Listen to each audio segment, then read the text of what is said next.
It is now 6:15. Jason Michael is here. We're hearing about these big changes on the way, sir. He dressed snazzy and jazzy for this one, Very Russ. nice. Very cool. It's going to be a turtleneck type of weather in the days ahead. You know, we're going to be turning the tide here across Northeast Ohio, but of course we got rain coming our way tomorrow. We're still going to be dealing with the remnants from Nicole, as well as deep cold sliding across Northeast Ohio. So all this juicy, warm, beautiful weather we've had for the past couple days here in Northeast Ohio, we're about to wave goodbye to that because we are turning the page, and for most people, it'll feel a lot like winter, and even Mother Nature is going to be telling us, yeah, it may be fall, but it's still going to be winter after all when I get done with you. Here's our temperatures, at least for the rest of the evening, going back into the mid to low 50s across the region, inland, mid to upper 50s along the lakeside areas. So we have mild conditions overnight tonight. We have a surge of warmth that is kind of coming into the region, lifting our temperatures, and also with the cloud cover overnight tonight, it'll kind of conserve our temperatures, at least for the start of our Friday. Periods of heavy rain are going to be expected. Flooding concerns will likely abound as well. Urban flooding as well as some stream flooding. Clear the gutters out. If you just want to run outside and do that before the rain arrives early tomorrow morning, that is definitely going to be a good thumbs up. Where's all this rain coming from? Well, public enemy number 1 down in Florida. This is what's happening as far as Nicole is concerned. Made landfall, of course, at a Category 1 storm yesterday. Now down to a tropical storm, at least at this hour. This is the 4 p.m. advisory. Currently about 95 miles. You can see there north, or at least southeast of Tallahassee. Northwest movement at 15 miles per hour.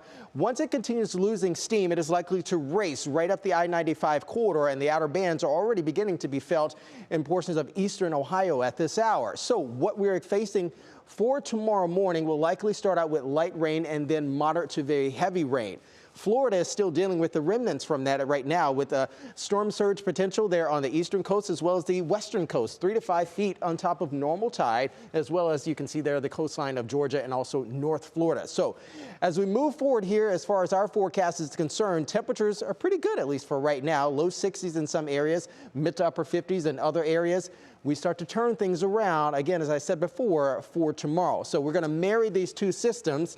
Here's Nicole. Notice the rain showers begin to move in around 5-6 a.m. for tomorrow morning. Once we get past the noon hour for tomorrow, we start to taper off just a wee bit.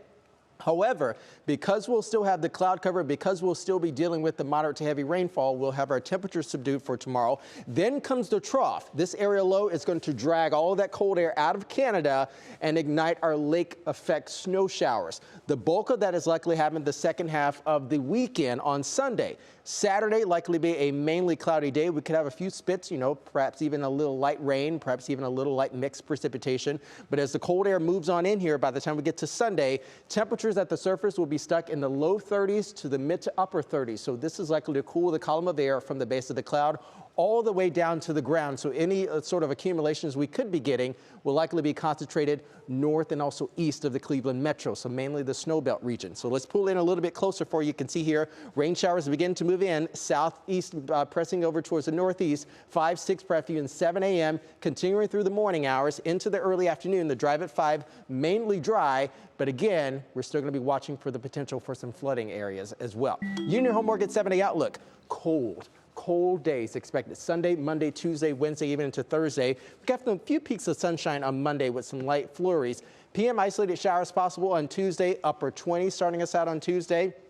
Wednesday, mainly cloudy, and that's when we're watching our next system to arrive in. That could be splitting the system across Northeast Ohio. So whether or not that comes in the form of snow, whether it comes in the form of light rain, we have to really base it on terms of how much precipitation will be aligned with the storm, as well as how cold the temperatures will be on Thursday. I'm just wondering how the OSU Buckeyes are going to do on Saturday.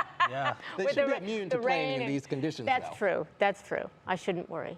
Don't right, worry. Russ? No worries at all. It's all good. They're number 2, ranked? Yes, ranked number that's 2. true. Yeah. That's So true. gotta wipe them. Wipe the floor with them. I Exactly. know. Thank you, Jason. You're welcome. Thanks.